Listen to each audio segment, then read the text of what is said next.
àwọn àlàyé tí mo máa ṣe fún ọ̀pọ̀lọpọ̀ wa kẹ́ lè mọ̀ òtítọ́ tó wà ńbẹ̀ bóyá irọ́ ni mò ń pa àbí níwọ̀nba òtítọ́ tó wà ńbẹ̀ okay ẹ ní láti farabalẹ̀ wo fídíò yìí kí ẹ farabalẹ̀ kẹ́ list sí àwọn information tó wà ńbẹ̀ kí nǹkan tó ń ṣẹlẹ̀ tó wà hidden to you nípa Nàìjíríà kó o lè mọ̀ kó má máa gbé ẹrúgbó káàkiri àpọ̀lọpọ̀ àṣírí ló fẹ́ rí nínú fídíò yìí o farabalẹ̀ kó tẹ́tí bẹ̀lẹ̀ jẹ́ kó gbọ́ mi jẹ́ a bẹ̀rẹ̀ láti bí 16 foreign terrorists arrested. Experts raised the alarm.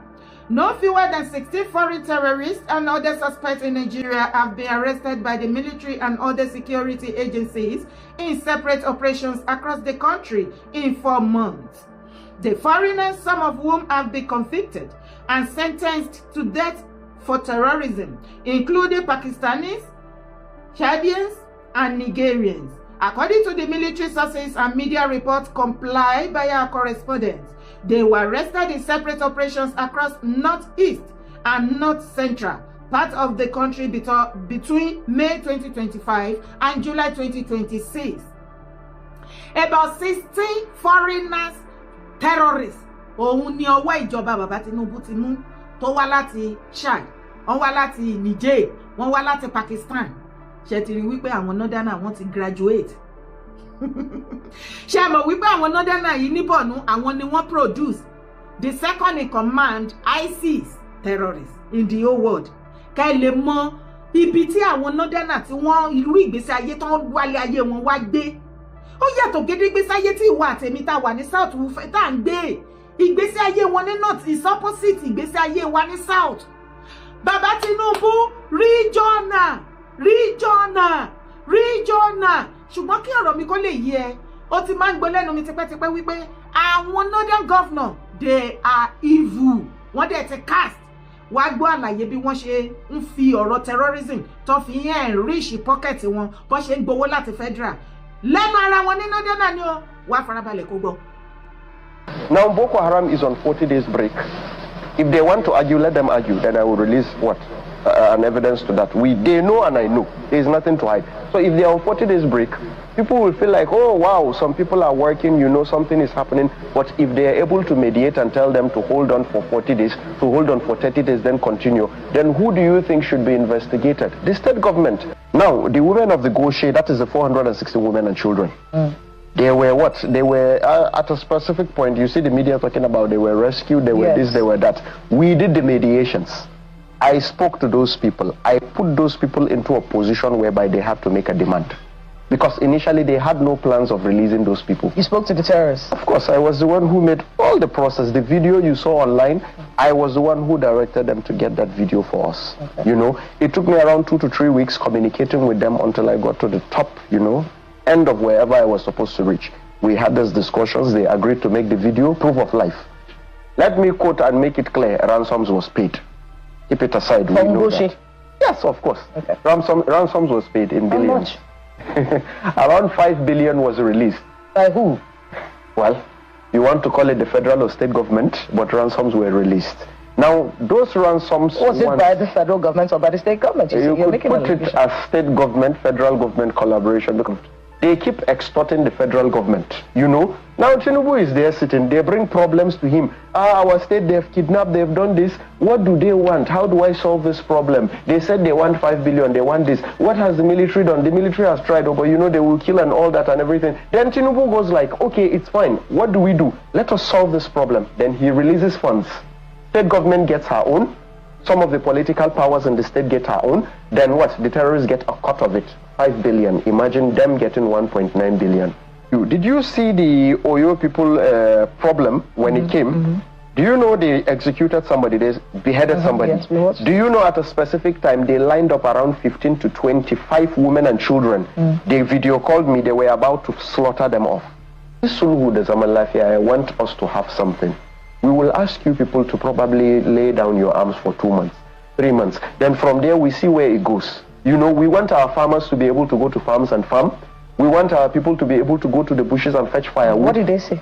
They told me, yes, it's fine, we can work that. But do you know presently we are having that with the government already? Yes, presently us and the government, through their mediator, we have a 40-day ceasefire program between us. So for now we are on break. So Boko Haram is in midtime break. Èmi náà sọ. Mo máa pariwo tó ìwọ tó bá wà lórí live show mi lọ́jọ́ Monday mo ìsọmọ ní bàbá Tinubu, what is happening? Terrorism. Kí ni yẹn bẹ ní Bokam? Inú tàwa dùn ní Bokam because tá máa ń gbọ́ yẹn ń kọ́ àwa náà lọ́kàn sókè ẹ̀jẹ̀ kọ́kàn wá balẹ̀ lábúrọ̀dù ni. Bó ṣe káàmù we are happy. But ní ìjẹta àwọn social video ti máa ń ṣe just like this one you're watching. Mo ìsọ pé bàbá idea wo lẹ fi sí kíní tẹ́ fi káàmù ẹ̀. Kí ló ṣẹlẹ̀? Ẹ jẹ́ kó máa lo bẹ́ẹ̀. Ẹ wo àṣà àwọn terrorists wà on holiday ni. Ṣé o gbọ́ rí?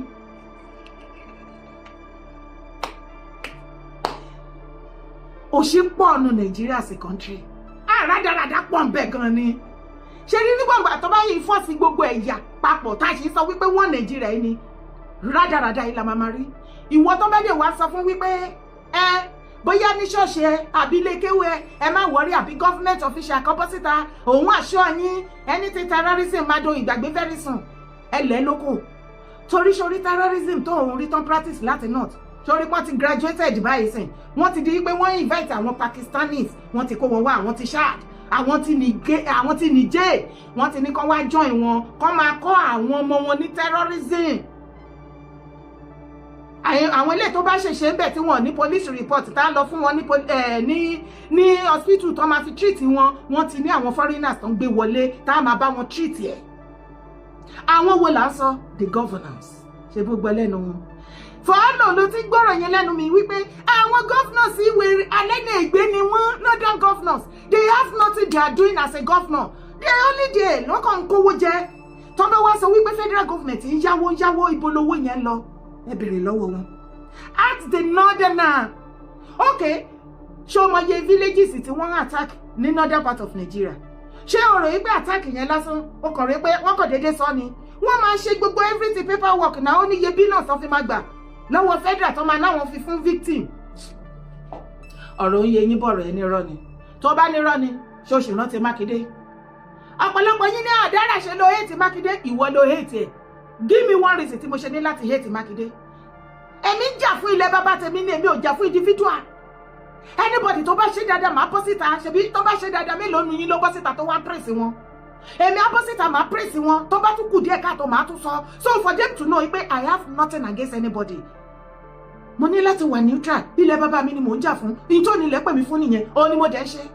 Tá bá wá rí ẹ̀yin kan tẹ́ wá ń sá kíjokíjo kiri tá lọ pé àwọn tó súnmọ́ mi tá ìṣe oríṣiríṣi tá sọ wípé dára o ọ̀rọ̀ tó sọ ti lágbára jù gbogbo èèyàn náà ìkéde kankan nìkan ṣe rí pálábòsí ni yín ẹ̀bá àjàgbàlagbà alábòsí àgbàlagbà ni yín ojúgbà mi ti fún yín o bẹ́ẹ̀ bá jọ ọmọ kékeré alábòsí ọmọdé ni yín ayé yín ò dá o Ọlọ́run láti ìgbà ọ̀rọ̀ Yorùbá nation àwa tá dìde tá la àwọn ọmọ Yorùbá lóhùn before Yorùbá nation movement bẹ̀rẹ̀ ọmọ Yorùbá mélòó náà bíire ní social media tó lè lanu sọ̀rọ̀ lórí ọ̀rọ̀ ilẹ̀ Yorùbá wọn ti bí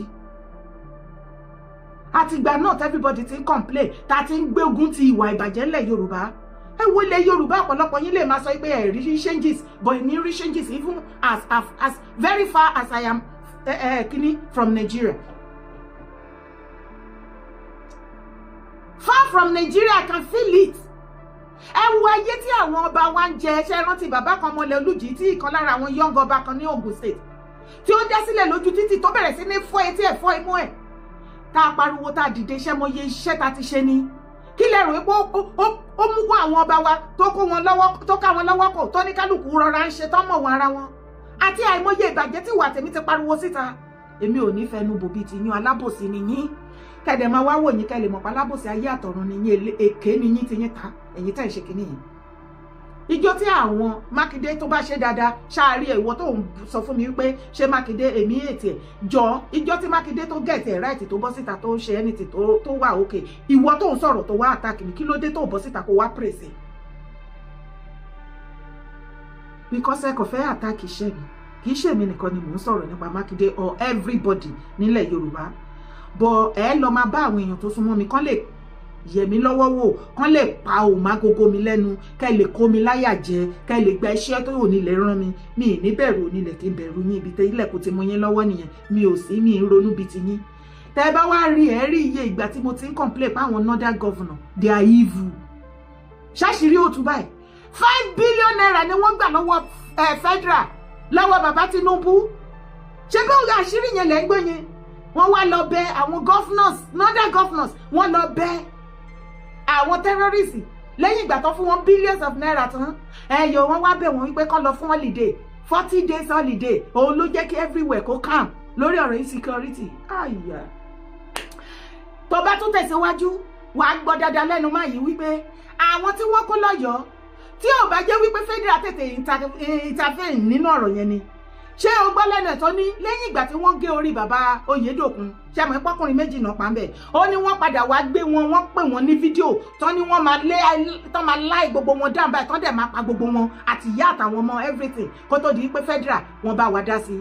so ká ní Mákindé ṣègbè dúró ǹdẹ́ ń sìn tó ti wá pa wọ́n ká ní federal ò bá wa dá sí bàbá Tinubu ò dá sí ńgbà yẹn so wọn bá pa gbogbo àwọn mọ́mì yẹn àtàwọn ọmọ yẹn everybody náà bá padà nù àgbárígídárígídá o. àdàwọ̀ pé Mákindé ẹ̀yìn wá sọ wípé ìṣẹ̀lẹ̀ ayé tiẹ̀ so wọn bá kò kú dànù ni so ká ní wọ́n pa wọ́n sí Mákindé bó ṣe lóun gbé kọmitì dìde tó fẹ́ ṣe investigation lórí àwọn tó ṣiṣẹ́ yẹn kọmitì yẹn làbá kàn gbé dìde. mo sì mi mo sọ yìí mo dúró ná ṣe ti rí àṣírí bó ṣe ń lọ́nu Nàìjíríà tẹ̀lé mi kó tó wá gbọ́ mi ó ti. ogun bá wọlé tó wá ẹ wo àmì tó ń lọ náà kánú àdóde ìjọba táwọn ọba bá ká mọ́lé sí àwọn àti ọlọ́pàá kúrò wà kó fi pé ọ̀pọ̀lọpọ̀ oníkan ṣe sàn. so màá rọ̀ wá ẹ dákun ẹ mọ̀ jẹ́ kí láti torí pé bóyá àwa láti local government àwa pọ̀ lé ní àwa ń lọ àwọn olórí búkọ̀ tó ń sọ ohun káwá fi ọ̀bọ̀dé ìjẹ̀gbá kára ń tàwọn ẹ má jẹ́ kó ṣẹlẹ̀ mo ti rí pé ọ̀pọ̀lọpọ̀ ẹnájì wọn ò ní ẹnájì láti lọ bí fèsì àwọn tó yẹ kó fèsì àwọn olóògùn tó wọn máa fèsì ìpè tó yìí ṣe fún Yorùbá nìyẹn kò sí yóò sì jà lórí àwọn kan tó ìyẹn ní nǹkan tẹ́lẹ̀ tó ń ṣẹlẹ̀ yẹn ẹ dákun ìdán side attraction ni wọ́n pè é mọ̀ jẹ́ kẹ́ni bọ́ọ̀dù distract you know where we are going bẹ́ẹ̀ni kan wá lóye òun lẹ́gbẹ́ olórí búkọ̀ tó wá fẹ́ lásọ the least you can do ẹ lọ report ẹ̀ ní nẹ́rẹ́ police station. táwọn sọ̀rọ̀ òdùọ̀dùà tí bí onígbàgbọ́ tó fi fèsì ara wọn àwọn ọkọ̀ ọmọ fáṣẹ àwọn ọmọ kan ní distraction ni ibi tó yẹ ká lọ àìrí bẹ́ẹ̀ lọ àwọn àlà ń lera káàkiri àgbóríṣi wọn náà lájọ ṣe odò yẹn so ẹ jọ ẹ mọ̀ jẹ́ kí anybody distract wa kó máa lè di lọ́la pé èyí tó ń fẹ́ ni pé ìdọ̀gba tóbi tí wọ́n ń lera káàkiri wọ́n ti yìnbọn fúnra wọn ọ̀dọ̀ àwọn gómìnà tó bá ní ọ̀yá àwọn bá nẹ̀ ẹjọ́ tí kúnkálùkù gbé lọ́wọ́ ó yàtọ̀ ntí púpọ̀ kúnkálùkù ó lè jura wọn lọ sọ ọlọ́bọ̀ ní kó jẹ́ kó bàjẹ́ irú ẹ̀kún.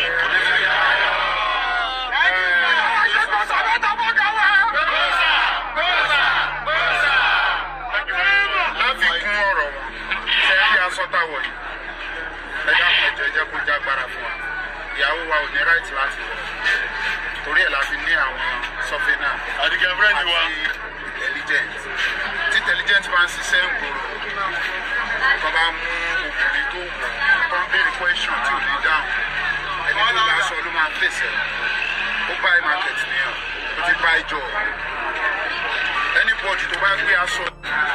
aago mọ́kànlá wọn ká wọn mọ́lé wọn bá jálẹ̀kùn ọmọ mi àgbà wọn kọ́ gbé wọn ti tó lẹ́sẹ̀ àtẹ̀yẹ ọwọ́ sẹ́yìn wọ́n ti lù rédèrèdè wọ́n bá wọ yàrá kejì yàrá tèmi náà wọ́n bá kó gbọ́ ọmọ jáde àwọn ọmọ mẹ́ta wọ́n bá kó wa síta wọ́n lùlù wọ́n lù wá sá lówó lọ́wọ́ aláàlówó lọ́wọ́ owó tó wà lọ́wọ́ wa wọ́n ti gbà ẹkú ti gbà kò sí mi mọ́ a bá ń bẹ̀ wọ́n bá àtẹ̀mí gan ni wọ́n kó lọ n kò di pé ìṣubú tán fipá gbé mi dìde tán náà mi mọ́lẹ̀ tí bá tó sọ́rọ́ dìde sí ń lọ tí mo tún dànù àti àwọn fẹ́ kan òkè odò kan wọ́n á ní kí n jòkó báwọn míì ti ń bọ̀ lẹ́yìn lára wọn wọ́n ṣe tún dìde sí mi nù pé kí ni ìjòkó mi tó ń sọ láwùsá gbogbo èdè burúkú tàti ẹ̀gbọ́n wọ́n ṣe sọ lóríṣiríṣi lọ́ba tó fipá gbé mi dìde bí ìṣe ń lọ báyìí tí mo tún rí lulẹ̀ ìkànnì wọn adá ìpinnu ọ̀dà náà kan fèmí lẹ̀ kí n padà sẹ́yìn àmọ́ gbogbo àwọn ọmọ mi mẹ́tẹ̀ẹ̀ta gbogbo wọn ti kó lọ ẹ dákun tó lọ ẹ ṣàánú mi ẹ ṣàánú mi o ẹ dákun tó lọ lọ ọba lọrin lọfà àmọ́ ẹ dákun tó lọ lọ ẹ ṣàánú mi o kò ní bàbá mọ èmi nìkan náà ló kù tí mo gbọ́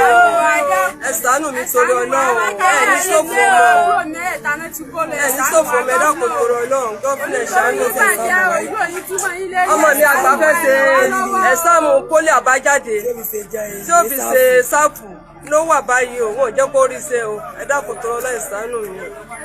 ẹ ra àánú gbà ọ ẹlọ́kùn tó ọlọ́yin ló jèrè sí ẹ ṣàánú mi ẹlọ́kùn tó ọlọ́run ẹlọ́kùn tó ọlọ́run ẹ ra àánú gbà ọ. Assalamu alaikum. Mo kí ọba wa ìlú Ìlọrin.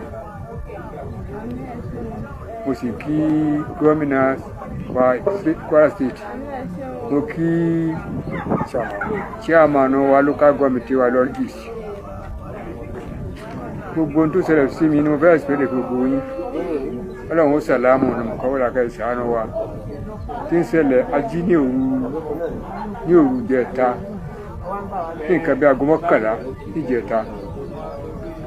Yẹn bá ń jáde kò máa rí gbà pẹ̀lú sẹ́gì àmà. Wọ́n já tábà yìí di yẹn wọlé gírígì ọba yìí di wọ́n bẹ̀rẹ̀ sí sílẹ̀ kó kálukú ni. Ọmọ mi tí ó kọ́kọ́ gbé lọ yìí yàrá ní ọkọ̀ já. Abdul Asil sọ́ọ́lì yàrá ní ọkọ̀ já. Wọ́n kú gbogbo báàjì owó rẹ̀ tó gbé kalẹ̀ tó gbé. After àgbà asílẹ̀kùn yàrá màmá rẹ̀. Asọ̀rọ̀ àwọn àṣìwò lọ sọ sẹ́yìn. After àgbà yàrá asílẹ̀kùn yàrá màmá rẹ̀. Gbogbo tó náà ní ilé wọ́n sáà kó gbà síta. Èmi yìí náà gan mọ̀ wá nulẹ̀.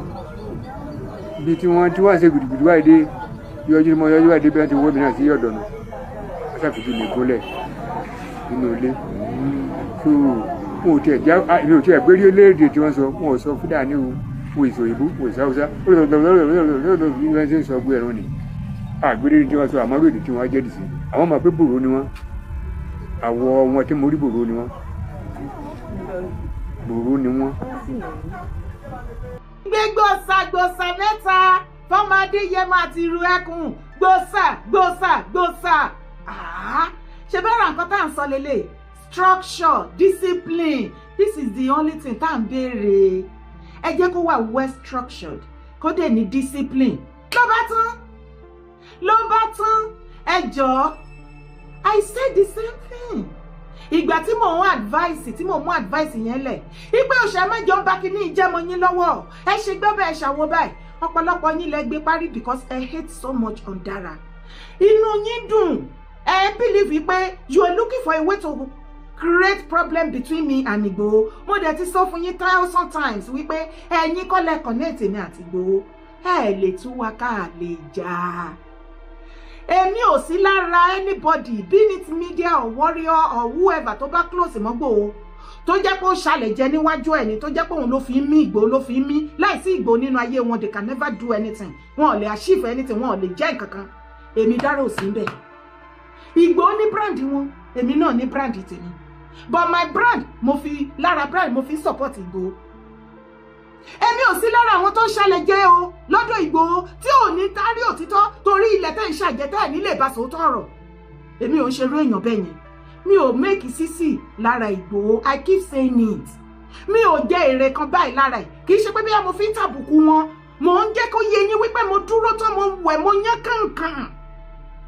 So má fi ẹ̀yin alábòsí ẹ má fi compare mi èmi àti Igboho bá a ṣe dúró relationship wa ó dúró pa síbẹ̀ ni kò ṣe aṣálẹ̀jẹ́ kò ṣe pé mo ní láti máa rally round kí wọ́n lè sọ pé and that is the reason why I have the opportunity and the right láti ṣe kí ni láti sọ òtítọ́ fún wọn.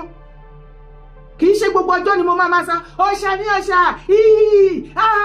ẹ̀kọ̀ọ̀kan mo ní láti máa sòótọ́ ọ̀rọ̀ ká bára wa sòótọ́ ọ̀rọ̀. Èmi kì í ṣe bí alábòsí bíi tiyín.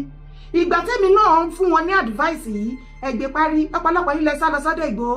Bẹ́ẹ̀ ni àti rẹ́rìn kú ọ̀ṣà wá gbé nǹkan tí Dara sọ ṣé ìjà ni ìdára ti ṣe gbá kan orí yín ti yí. Ìjọ wo lẹ fẹ́ bọ́ nínú ọ̀tẹ̀? Mídíà lèmi èmi kì í ṣe warrior media. Mo dẹ̀ dúró nǹkan tí mo dúró lé lórí kò sí nǹkan tí mo sọ tí ó attack Igboho torí everybody tó bá ní ọpọlọ á mọ̀ pé mi ò fẹ́ ìṣubú ẹni. Mi ò sí lára ẹ̀yin tẹ́ máa dúró kó ṣubú kẹ́ lè wá next person. Gbogbo yín tẹ́ fẹ́ kú sí ọrùn Igboho lónìí àṣẹ́yìn ṣì wà láyé. Ní ìgbà Yorùbá nation bẹ́ẹ̀ ṣe nìyẹn. Ìgbà tí wàhálà dé 2021 ìgbẹ́là fẹ́ wé. So ẹ̀yin kan ẹ ṣì wà láyé ẹ wà báyìí. adúpẹ́ lọ́wọ́ Ọlọ́run wípé àwa kan ńgbà tẹ́yìn sá lọ àwa kan dúró tì í pé sẹ́ bó bá kúrò àbá ẹ̀ kúrú bó bá ga àbá ga ní fi é sílẹ̀ nínú ìdààmú yẹn. And that is why màmá fúnra mi ní kundus ní gbogbo ọjọ́ bí gbogbo ọmọ kóòtù àjíire ilẹ̀ Yorùbá bá hate on Dara because of Igboho èmi á máa yinra mi Ọlọ́run mi á sì yìn mí ọmọlúàbí family sì yìn mí mo dúpẹ́ èmi á sọ ọ̀rọ̀ ẹ gbọ́rọ̀ lẹ́nu brother yìí náà ó ní kí ló wí ó ní Ganiyu Ige àti OPC faction àwọn ọ̀dà OPC wọ́n ti jẹ́ ká mọ̀ wípé àwọn ọ̀dà OPC faction àwọn kan náà ṣe rádaràda Gani àtàwọn tí ẹnìkan ni ó ní kò sí nǹkan míì tó fẹ́ àṣefìjì pé kán dá wàhálà lẹ̀ kẹ́ bẹ̀rẹ̀ sí ní tàtàtà ara yín kẹ́ kọjú ìbọn síra yín kẹ́ máa para yín bó ṣe ṣe ní some years back tí àwọn ti fàṣẹ ń kọjú ìjà sí títí ẹ̀ tó ń para wọn tí OPC generally tó fi ní irú problem tán nílé ní tí ò ságbára kankan mọ́ ó fẹ́ kí wọ́n ṣe láṣebàjẹ́ bẹ́ẹ̀ wọ́n á provoke ẹ̀yin ọmọ ìrù ẹkùn débi pé ẹ bá pàdé ara yín patí ẹ máa wèlé yín ṣé ti gbàgbé pé ó ti fẹ́ ṣe some years back tó jẹ́ pé àwa là ń sọ fún yín pé ẹ má retaliate bí nǹkan tó ń fẹ́ nìyẹn ìdí méjì ni Gani fi ń fẹ́ lára àwọn òòṣà tó máa ń ṣe agbára fún ó ní láti ta ẹ̀jẹ̀ sílẹ̀ ẹ̀jẹ̀ fresh ẹ̀jẹ̀ ọmọ Yorùbá wọ́n ní ká sọ fún yín ẹ má jẹ́ kó ta ẹ̀jẹ̀ yín sílẹ̀ ó fi ń ṣagbára ni á fi make mọ́ owó á fi make mọ́ ọlá á fi ní iyì mọ́ ìkejì ó fẹ́ kí wọ́n ẹ̀rẹ́ kí gọ́ọ̀mẹ̀ntì kí wọ́n cancel ìrò ẹkùn ọ̀nà wo ló dẹ̀ fi lè àṣìfù ti cancel ìrò ẹkùn òun ni kó provoke Ìgbòho àti gbogbo wa ta dúró tì í tó da àwọn boys ẹ̀ síta pé kí ìjà ẹ kó di ìjà gbóró ká máa para wa pé ya pàdé patí àbá lọ lórí láàrin títì àbí gathering àbí anywhere láyé èmi ṣe sọ wípé don't ẹgbọ́n tinú yín ojú Ìgbòho lè tẹ̀yìn tán iṣẹ́ pọ̀ lọ́wọ́ ẹ̀ mélòó ló fẹ́ dá sí òun nìkan gbogbo wa tá bá rally round ẹ̀ oníkálukú wa náà la máa ní láti contribute one thing or the other tí òfin ní ṣubú ìyẹn lèmi ń ṣe kò sí nǹkan mi. now ẹ̀yin Kwara kí lẹ wí ṣé lánàá ilẹ̀ ló tún ṣẹlẹ̀ wọ́n tún ti wá kó yín lógúnlógún lọ́gbọ̀lọ́gbọ̀ ẹjọ́ ẹ má bínú ẹ̀yin ọmọ Kwara o ẹjọ́ advice tèmi lélẹ̀ ẹ lọ sọ́dọ̀ àwọn heritage foundation àbí heritage kí náà pé wọ́n ẹ lọ bá lọ ya sáàdì náà ẹ lọ pé lọ ya sáàdì mo tiẹ̀ láìkì yín tẹ́tí ń pè ẹ́míà ṣé wá rí gọ́vnà Abdullahi tẹ́lẹ̀ ń pè yẹn ò ní lè work gọ́vnà Abdullahi ò ní lè dá yín lóhùn because gbogbo northern governor pátápátá ok ṣé Yorùbá gbogbo wọ́n fi bó ṣe pa yín tọ́kọ yín lọ́mọ lọ yẹn ó ní iye tó máa fi tí gọ́vnà yín máa fi cash out lọ́dọ̀ federal wọ́n fi yẹn ìrísí pọ́kẹ́tì wọn ni kò sọ́jọ́ tẹ́ máa pè tó máa dá yín lóhùn tó bá dẹ̀ dá yín lóhùn á máa fi yín lọ́kàn balẹ̀ ẹ má wọ́rì wọ́n máa dé wọ́n máa mọ̀ èrò ọ̀nà pọ̀ ó dọjọ́ tó bá gbowó lọ́wọ́ federal wọ́n fa yé yín ikú tó ń pa yín wọ́n yẹn ń jí yín lọ́mọ gbé tó ń pa yín dànù àwọn gọ́vnà sì fi yín ìrísí pọ́kẹ́tì wọn ni ìgbà tá ìrù ẹkùn dẹ̀dẹ̀ tí wọ́n láwọn fẹ́ wá láti wá bá yín dá sí ṣèbẹ̀ rí ọ̀tẹ̀ tí wọ́n kó jọ àwọn ò ní gbà kẹpa ọmọ Adéyẹmọ fún wa o láìláì èmi ò sí lára àwọn tó máa ní Ìgbòho lọ bá wọn dá sí kó má ó dé wá dàbẹ ní pé mo dájú tán gẹ́gẹ́ bí abiyamọ tó gbogbo ọmọ kóòtù àjíire Yorùbá ẹ jọ̀ọ́ ẹ bá mi dá sí ibi comment section kí lẹ fẹ́ kí Ìgbòho ṣe lórí fídíò tí wọ́n jù síta kò tún tí tán ṣètú tẹ̀lé mi wá gbọ́ òtítọ́ ọ̀rọ̀ àṣé ẹ̀yin ọmọ obedient àṣẹ ìmọ̀ọ́tọ́ ọ̀rọ̀ kí ló dé tẹ ẹ wá rí òtítọ́ tẹ wá gbógun ti President Bola Ahmed Tinubu abalajọ tẹ pé yín ò dọ́dọ̀ ẹ̀ tẹ̀lé mi ẹ wá wò. Person we voted in this country is Bola Ahmed Tinubu, and because the man we voted is not talking. That is why I keep saying we didn't vote all these characters that are talking. The first thing is that a leader must be speaking to the people. The person we voted in this country is Bola Ahmed Tinubu.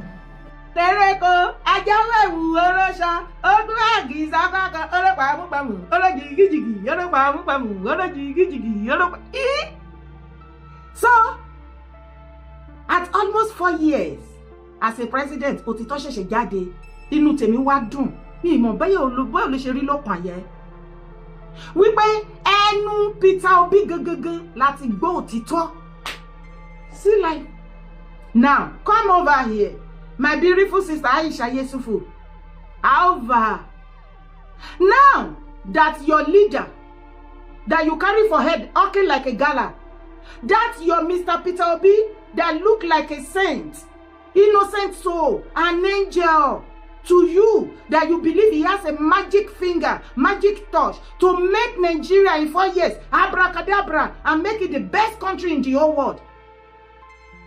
Can you see what they have said now? Aisha Yesufu, listen to what your leader said, yo. Your leader has casted you, oh. Do you remember that Aisha Yesufu, for more than 2 years, you granted interview from anywhere, even on your channel, believing that you are disgracing President Bola Ahmed Tinubu. Tinubu is not your president. He will never be your president. You will never accepted him as your president. Either you accepted him or not. The whole wide world accepted him. And however, because every one of you twisted the whole thing. It was Mr. Peter Obi that won the election in 2023. They rigged it. Tinubu rigged it. Da. Hey, even when Mr. Peter Obi took the whole matter to the court with different files, he was not even going to the court in order for them to declare him president, but to remove Tinubu. All what every one of you are after is to remove Tinubu because he's a Yoruba man.